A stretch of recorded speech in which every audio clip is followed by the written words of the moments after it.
this? The relief valve, the hot water outlet, cold water inlet. It's like everything, it's like someone dropped this thing on its side. Oh my God. What the? Oh, it still works. 50-gallon Rheem. Wow. I guess Relax, it's a Rheem. Oh, they're not around anymore. But that is insane how this tank hasn't failed yet.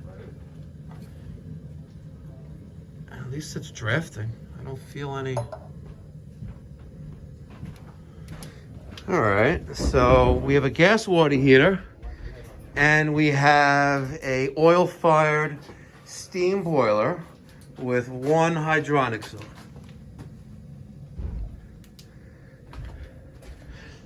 So unfortunately, you can't get a Navian like you saw in my videos unless we repipe the entire house and remove the steam. But what we can give you is a gas-fired steam boiler and recreate the hydronic zone that you have off the bottom of the boiler.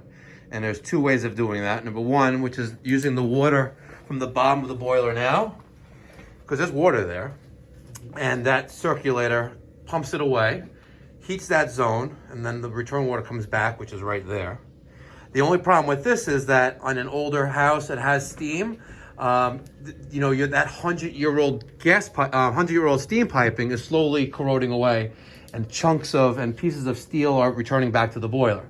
And you'll be replacing that circulator maybe every 5-7 years, just because of excessive wear and tear.